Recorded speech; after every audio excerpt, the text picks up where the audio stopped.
অজানা বিয়ে পর্ব ৩৪। আয়াজের কথা কানে আসতেই গা কেঁপে উঠল রিমঝিমের। ভীষণভাবে মনে পড়ল নিজের বিয়ের মুহূর্তটুকু। আশ্চর্য হলো, যখন মনে পড়ল আয়াজ চলে যাওয়ার কথা শুনে সে ভীষণ খুশি হয়েছিল, সঙ্গে নেচেছিল। মুখে হাসি ফুটিয়ে আয়াজের কানে কানে বলল, আপনাকে একটা কথা বলবো? পারমিশন নিচ্ছ কেন? যা খুশি বলতে পারো, আমি তো তোমারই। বিয়ের দিন রাত্রে যে আপনি চলে গেলেন, বিশ্বাস করুন, যখন শুনেছি এত খুশি হয়েছি কি বলবো। খুশিতে তো ডান্সও করেছি, তৃষা জানে, ও দেখেছে। আয়াজ যেন মুহূর্তে হতভম্ব হয়ে গেল। এ কথা তার অজানা ছিল। এ মেয়ের জন্য সে পাগল, যে কিনা সে চলে যাওয়াতে খুশি হয়েছিল। অবশ্য আর কি আশা করা যায়? যে মেয়ে মাথা ফাটাতে পারে সে অনেক কিছুই করতে পারে। আয়াজ মুখ গম্ভীর করে নীরবে রিমঝিমের কানে বলল, শাস্তিটা তুলে রাখলাম মিসেস শেহজাদ। রিমঝিম ভ্রু কুচকালো। বিয়ে শেষে সবার খাওয়া দাওয়ার করা পালা। অনেক সময় খাওয়া দাওয়া করতেই কেটে গেল। হই হুল্লোড় করে বিয়ে পার করলো সবাই। লীনা আজ অভির সঙ্গে ওর ফ্ল্যাটে যাবে। বাংলাদেশে যতদিন আছে ওইখানেই থাকবে। বিদায় মুহূর্তে জায়ান রহমান মেয়েকে অভির হাতে তুলে দিল। তবে কান্নার কোনো মুহূর্ত দেখা গেল না, কারণ পরিবারের সবাই রয়েছে। লীনার পর পর ফিল হচ্ছে না। গাড়িতে উঠে অভির কানে কানে বলল, আমার কান্না পাচ্ছে না জান, বিশ্বাস করো, অনেক চেষ্টা করেছি, কিন্তু কান্নাই পাচ্ছে না। অভি অবাক চোখে তাকালো, তারপর বিড়বিড় করে বলল, কান্না তো আমার করতে হবে সামনে। জীবন তানাবানা করতে এসেছে, আবার বলছে কান্না পাচ্ছে না। লীনা বলল, কিছু বললে? অভি হকচকিয়ে উঠল, তড়িঘড়ি করে বলল, না মানে আজ অনেক হাসছি তো, মনে হয় সামনে কান্না করতে হবে। উফ, এমন বলছো কেন? সামনে আমরা হানিমুনে যাব, কত হ্যাপি আমি। হয়ে গেল, টাকাগুলো হাতের ময়লার মতো উড়ে যাবে। অভি বেরিয়ে গেল লীনাকে নিয়ে। এলিজাবেথ টিনাকে পাঠিয়েছে সঙ্গে, আয়ানকেও পাঠিয়েছে ওকে দেখে রাখার জন্য। আয়ান যাচ্ছে দেখে খুশি হয়ে গেল টিনা। ওদের সব প্রোগ্রাম আজকে শেষ। আয়াজ দীর্ঘশ্বাস ফেলল, ফাইনালি সব কিছু শেষ হলো। রিমঝিমের খুব ঘুম পাচ্ছে। প্রায় রাত 2টো বেজে গেছে। সবার চোখেই ঘুম। ওরা আজকে জায়ান রহমানের বাড়িতেই থাকবে, কাল বাড়ি ফিরবে। আয়াজ ড্রাইভ করছে। রিমঝিম ক্লান্ত শরীর নিয়ে ওর কাঁধে মাথা রেখে ঘুমিয়ে গেছে। আয়াজ আর ওকে ডিস্টার্ব করলো না। বাড়ি ফিরতে ওকে কোলে নিয়ে রুমে বেডে শুইয়ে দিল।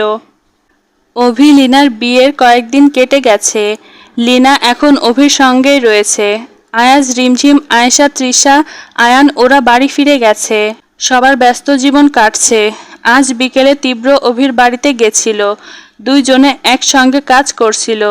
রাত হয়ে গেছে, তীব্র এখন বাড়ি যাবে, তাই অভিও বের হলো ওকে এগিয়ে দিতে।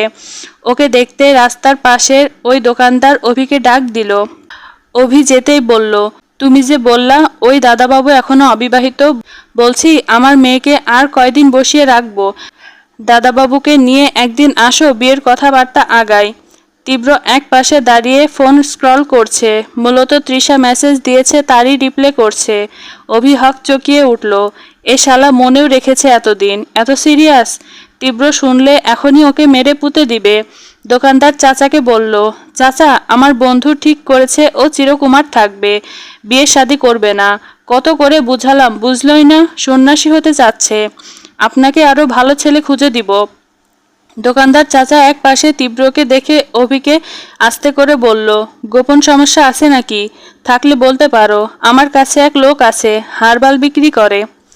অভির চোখ বড় বড় হয়ে গেল, যেন কোটর থেকে বেরিয়ে আসবে। এ শালা তো অন্য লাইনে চলে গেল। আস্তে করে লোকটাকে কানে কানে বলল, সব সমস্যার সমাধান হয় না চাচা, এ জটিল সমস্যা, সমাধান নেই।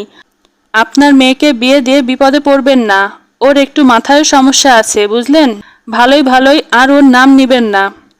চাচাকে উল্টো পাল্টা বুঝিয়ে তীব্রকে বিদায় দিয়ে আবার ফ্ল্যাটে চলে গেল অভি। তারপর লীনাকে সব বলল। লীনা তো হাসতে হাসতে বেডে গড়াগড়ি খাচ্ছে। হুট করে বলল, তুমি আমার ভাইটাকে নিয়ে এইভাবে মজা করছো? ভাইয়া যদি জানে? এই না, আমাদের হানিমুন টিকিট গিফট করবে। বলো না কিছু, গিফট আর পাবো না তাহলে। ঠিক আছে, বলবো না, তুমি আর এমন করতে পারবে না, বলে দিচ্ছি। ওকে মেরি জান। আজ রাতে অভি, লীনা, আয়াজ, রিমঝিম একসাথে সাজেক ঘুরতে যাবে। তৃষা আয়ানের কয়েকদিন পর এক্সাম, তাই ওরা যাবে না বলে টিনাও যাচ্ছে না। তাই এই দুই কাপেলই যাবে সাজেকে। রিমঝিম তো মহা খুশি, ওর বৃষ্টি খুব পছন্দ। আর সাজেক তো মেঘের জায়গা, ওইখানে সব সময় বৃষ্টি হয়। শুনেছিল বিয়ে হলে বর সহ সাজেক যায় ঘুরতে। ও ভেবেছিল ওর কপালে আর যাওয়া হবে না, কিন্তু এখন সেও যাচ্ছে তার জামাই, তার ভালোবাসার মানুষের সাথে। তাই খুশিতে স্কিন কেয়ার করছিল, মুখে ফেস প্যাক মেখে বসে আছে। কোন কোন জামা নিবে বুঝতেই পারছে না। আয়েশা সিদ্দিকী এসে দেখলো সারা রুমে জামা কাপড় পরে আছে, প্রায় সবই নতুন জামা।